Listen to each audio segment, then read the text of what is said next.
Hello everyone, this is Mike again from Mitsubishi Peak Motors, Jose Abad Santos branch. And today, meron ulit tayong re-reviewin. But for sure, familiar na rin kayo dito. This is an award-winning MPV from 2018 up to present. Nakatanggap siya ng Best Compact Carrier noong 2018 at 2021. Best Design MPV naman at 4-star safety rating from 2018 up to 2020. So tara, reviewin na natin itong 2024 Xpander Cross.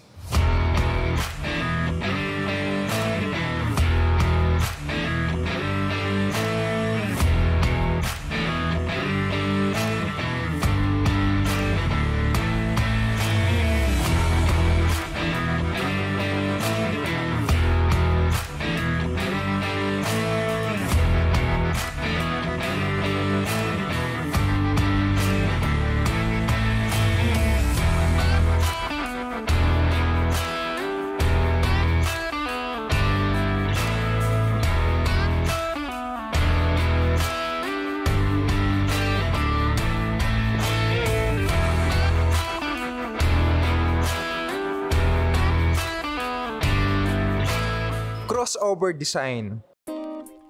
Meron siyang haba na 4,595mm, lapad na 1,790mm, at taas na 1,750mm. Sa harap, meron siyang trapezoid grille, front bumper, LED DRL and position lamps, LED T-shape headlamps, LED front fog lamps, 17-inch two-tone alloy wheels, at meron siyang 222mm of ground clearance. Mas mataas ng 5mm compare sa Montero Sport.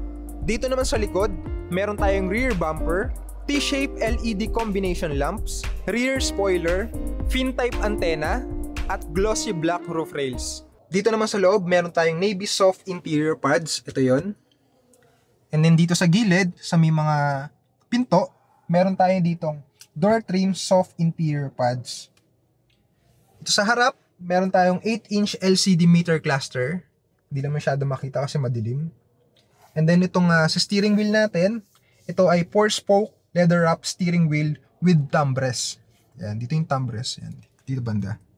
So dito sa steering wheel, meron tayong meter cluster operation switch, multimedia remote, cruise control, at saka voice recognition and hands-free switch. Marami pa rin hindi nakakaalam dito sa may cruise control kahit yung mga datihang drivers na.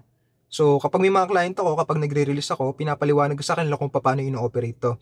So itong cruise control, anti-foot fatigue din to. So mostly ginagamit to sa expressway.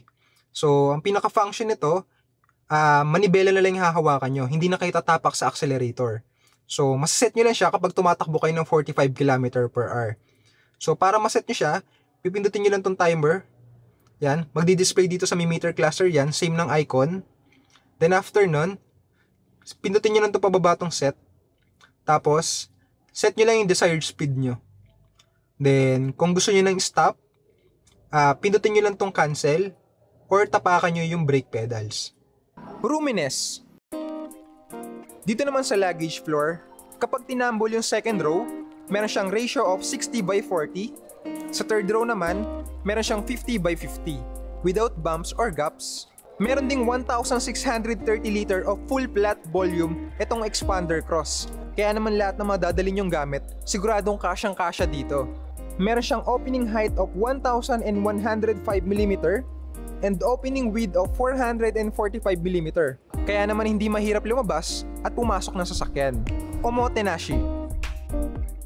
For the storage spaces, meron tayong glove box, instrument panel tray, panel side pockets, at instrument panel lower tray. So isa po nakakatuwa dito, meron siyang card holder dito. Pwede nyo ilagay dyan yung driver's license ID nyo, yung mall ticket card, tsaka yung mga RFID cards nyo. For the second row, meron tayong convenience hook, seat back pocket, at door pocket. At meron tayong center console box with armrest. At kapag binuksan natin siya, meron ditong water bottle storage at tissue pack holder. At sa likod niya, meron ditong USB sockets, Type A and Type C. For the second row, meron ditong center armrest, syempre with cup holders. Meron din tayong underfloor luggage area storage, 12 volts power outlets, rear quarter trim storage, at passenger seat under tray. Ang ating Xpander Cross ay may keyless operating system, kaya naman hindi na kailangan pindutin pa yung key fob kapag papasok ng sasakyan. At meron din tayong engine push start system. Tapak lang tayo sa brake and then push ng button para mag-start yung engine ng sasakyan. For the multimedia system, meron tong features na 7-inch touchscreen display, AM, FM, Bluetooth, USB, iPad ready, Android Auto, and Apple CarPlay. Comfort.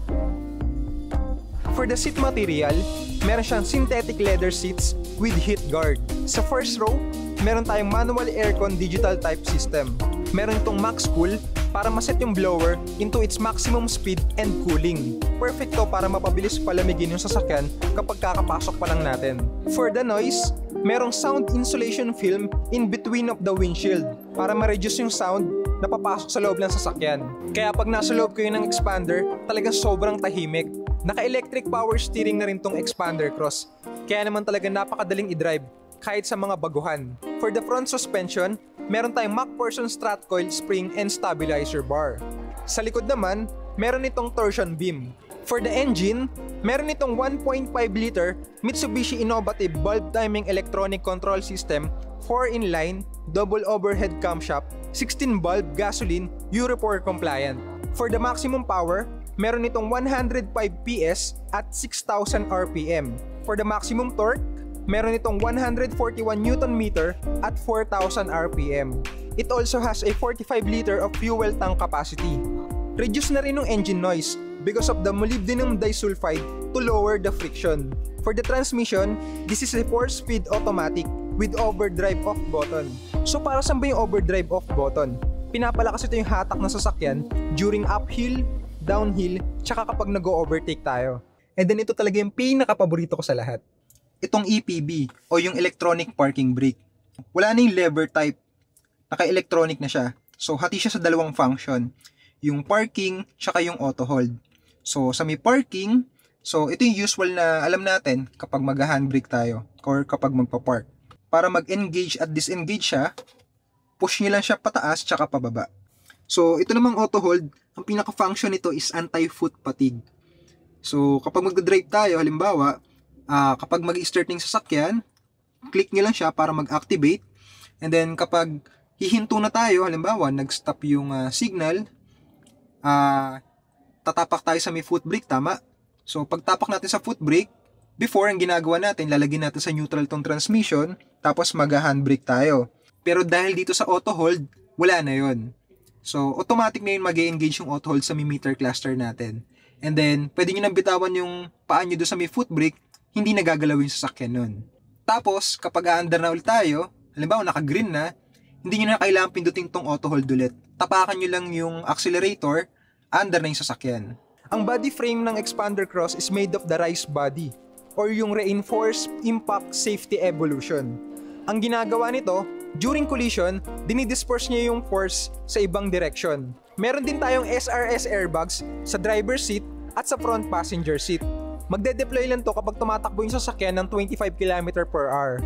For other safety features, meron din tong anti-lock braking system and electronic brake force distribution, emergency stop signal, Mitsubishi Active Stability Control, Active Yaw Control, Hill Start Assist, Brake Assist, at reverse camera. Sa available colors, meron siyang dalawang type, monotone tsaka two-tone. Sa monotone, meron tayong blade silver metallic at graphite gray metallic. Sa two-tone naman, meron tayong sunrise orange metallic with black roof at quartz white pearl with black roof, katulad itong naka-display.